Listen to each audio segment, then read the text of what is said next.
Subscribe કરો એ high news India ચેનલને, પછી યુટ્યુબ એપ પર બેલ આઇકોનનું બટન દબાવો અને નિહાળો એ high news India channel.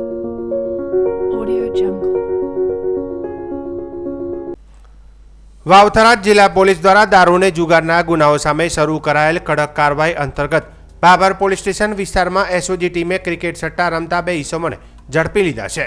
Babur ટાઉનના લાઠી બજાર વિસ્તારમાં કાર્યવાહી હાથ ધરવામાં આવી હતી. પોલીસ મહાનિરીક્ષક ચિરાગ કોરડિયા, સરહદી રેન્જ કચ્છ ભુજ તથા પોલીસ અધિક્ષક ચિંતન તેરૈયા વાવથરા દ્વારા દારૂને જુગારના ગુનાઓ શોધી કાઢવા આપવામાં આવેલી સૂચનાઓના અનુસંધાને એસઓજી પોલીસ ઇન્સ્પેક્ટર એજી રબારીના માર્ગદર્શન હેઠળ રેડ કરવામાં આવી હતી.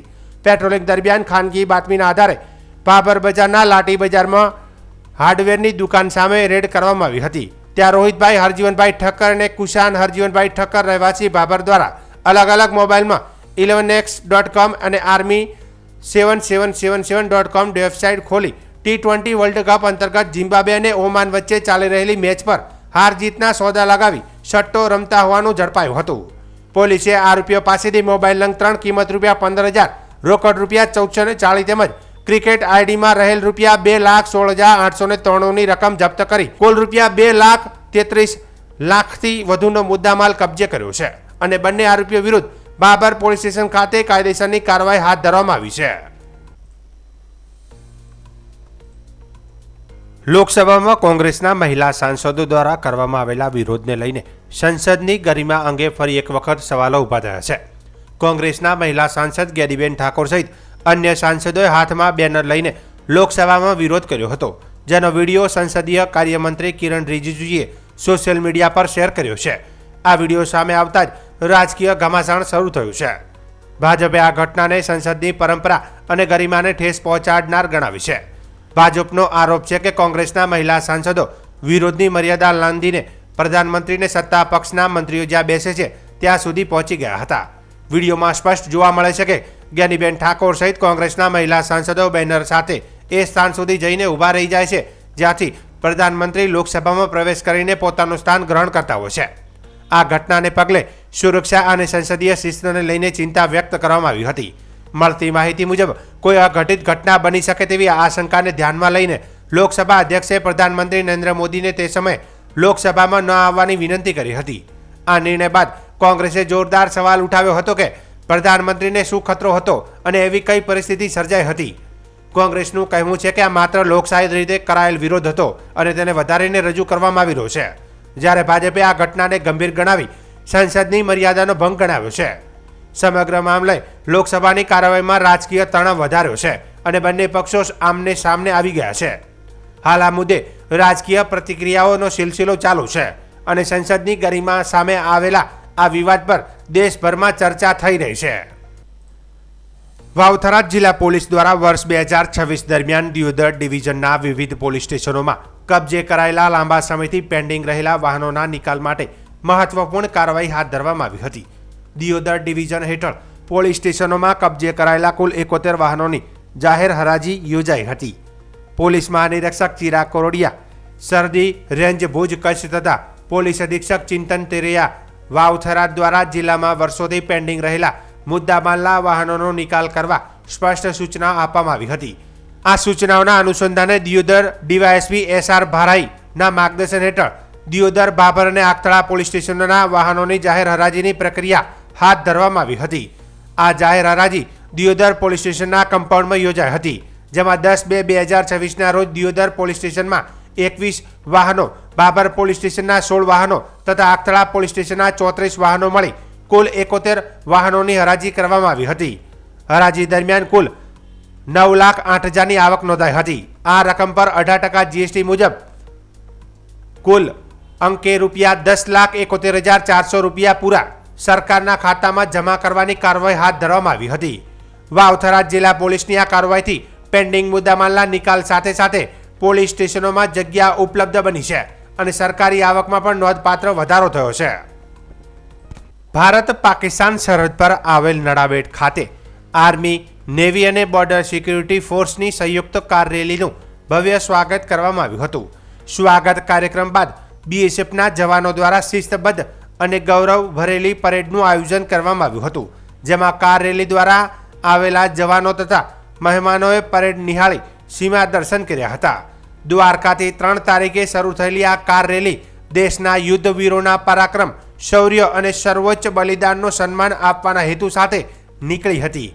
એકતા અને સ્મરણના દૃઢ સંકલ્પ સાથે શરૂ થયેલી આ યાત્રા પશ્ચિમી સીમા વિસ્તારોમાંથી પસાર થતી અંદાજે 3400 કિલોમીટરનું અંતર કાપીને દિલ્હી પહોંચશે.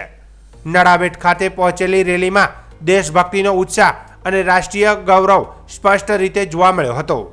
આ યાત્રાનો મુખ્ય ઉદ્દેશ નાગરિકોમાં રાષ્ટ્રીય ગૌરવની ભાવના જગાડવી, યુવાનોને સેનાની સાથે જોડાવા પ્રેરણા આપવી અને સરહદી વિસ્તારોમાં રહેતા લોકો સુધી દેશભક્તિનો સંદેશ પહોંચાડવાનો છે. પશ્ચિમી સીમા વિસ્તારોમાં ગામે ગામ જઈ આ રેલી દ્વારા આર્મી, નેવી અને બીએસએફના જવાનો લોકો સાથે સીધો સંપર્ક સાધશે. મળતી માહિતી અનુસાર આ કાર રેલી 3 તારીખે દ્વારકાથી પ્રસ્થાન કરી 21 ફેબ્રુઆરીએ અંબાલા, હરિયાણા અને ત્યારબાદ દિલ્હી પહોંચશે, જ્યાં રાષ્ટ્રીય સ્તરે ભવ્ય સમાપન કાર્યક્રમ સાથે રેલીનું સમાપન કરવામાં આવશે. ये भारत रणभूमि दर्शन का कार्यक्रम है जो भारतीय सेना, बीएसएफ और भारतीय नौसेना का मिला जुला कार्यक्रम. ये 3 तारीख को द्वारका से शुरू हुआ था और 25 तारीख को दिल्ली में अंत होगा. आज 9 तारीख को हम आपके पास यहाँ नागाबेट में हैं.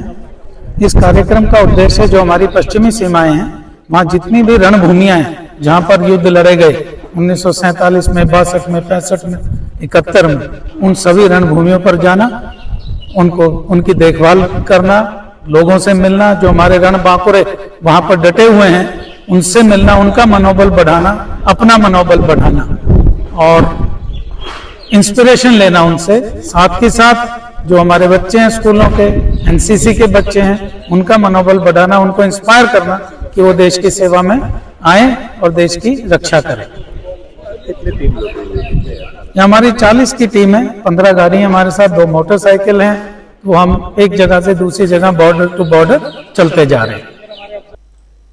વાવ થરાદ જિલ્લાના વાવ ધણીધર તાલુકાના લોધરાણી, નાળોદર, ગોલગામથી વાવને જોડતો મુખ્ય માર્ગ હાલ અત્યંત જર્જરિત હાલતમાં હોવાથી સ્થાનિકો માટે મુશ્કેલીનું કારણ બન્યું છે. આ માર્ગને માત્ર રિસરફેસિંગના બદલે પહોળો કરીને નવો એસ્ટિમેટ તૈયાર કરવામાં આવે તેવી માંગ સાથે વાવ ધણીધર તાલુકાના સરપંચ સંગઠન દ્વારા જિલ્લા કલેક્ટર અને માર્ગ મકાન વિભાગના કાર્યપાલ ઇજનેરને લેખિત રજૂઆત કરવામાં આવી છે. રજૂઆતમાં જણાવાયું છે કે ગોલગામ ખાતે આવેલ ક્ષેત્રપાળ દાદાના મંદિરે મહિનામાં દર વર્ષે લાખો શ્રદ્ધાળુઓ દર્શનાર્થે આવે છે. સાંકડા અને ખાડાવાળા રસ્તા પર ભારે ટ્રાફિકને કારણે કલાકો સુધી વાહન વ્યવહાર અટકી જાય છે, જેના કારણે યાત્રાળુઓને ભારે હાલાકી ભોગવવી પડે છે. શ્રદ્ધાળુઓની સુરક્ષા અને સુવિધા તંત્રની જવાબદારી હોવાનો પણ રજૂઆતમાં ઉલ્લેખ કરાયો છે. સરપંચ સંગઠનોનું કહેવું છે કે હાલ માર્ગનું માત્ર રિસરફેસિંગ કરવાની મંજૂરી આપવામાં આવી છે, પરંતુ જ્યાં રોડનો પાયો જ પૂરના કારણે ધોવાઈ ગયો હોય અને રસ્તો અત્યંત સાંકડો હોય ત્યાં માત્ર ડામર ચડાવવાથી સરકારી નાણાંનો વ્યય થશે અને એકાદ વર્ષમાં રસ્તો ફરી તૂટી જશે. રજૂઆતમાં અકસ્માતના જોખમ પણ ગંભીર ચિંતા વ્યક્ત કરવામાં આવી છે. છેલ્લા 10 વર્ષથી કોઈ મોટા સ્તરે નવીનીકરણ ન થતાં સાઇડ શોલ્ડર બેસી ગયા છે અને રાત્રિના સમયે અથવા મેળા દરમિયાન સામસામે વાહન આવતા ગંભીર અકસ્માતની સંભાવના રહેલી છે. આ ઉપરાંત સરહદી વિસ્તારમાં સીએનજી પ્લાન્ટ અને સોલાર પાર્ક જેવી વિકાસ પ્રોજેક્ટ આવતા મજબૂત અને પહોળા રસ્તાની જરૂરિયાત પણ વધતી જઈ રહી છે. સરપંચ સંગઠનની માંગ છે કે હાલનું કામ હોલ્ડ પર રાખી ટ્રાફિક સર્વે કરીને માર્ગ પહોળો કરવા માટે નવો ટેકનિકલ એસ્ટિમેટ તૈયાર કરી સરકારમાં મોકલવામાં આવે.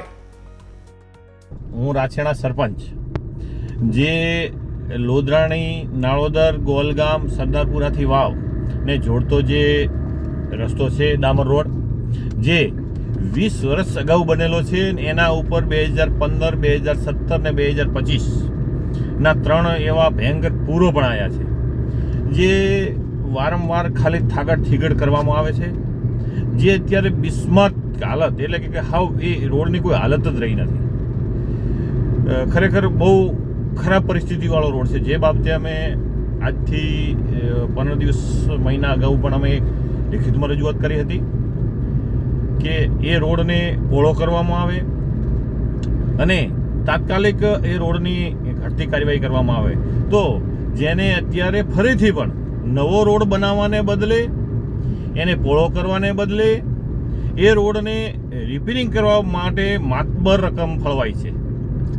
જો એ ખરેખર પૈસાનો વ્યય થશે, જ્યાંથી હું આ મીડિયાના માધ્યમથી અને આજે અમે લેખિત પણ રજૂઆત કરી છે માનનીય કલેક્ટર સાહેબશ્રીને અને માનનીય ડેપ્યુટી એન્જિનિયર માર્ગ અને મકાન વિભાગ સાહેબશ્રીને કે આ પૈસાનો વ્યય થયા વગર જે આ રોડને રિપેરિંગ કે થાગડ થીગડ કરવાને બદલે એને પોળો અને મજબૂત ને સારો રોડ બનાવવામાં આવે એવી અમારી આજે રજૂઆત છે.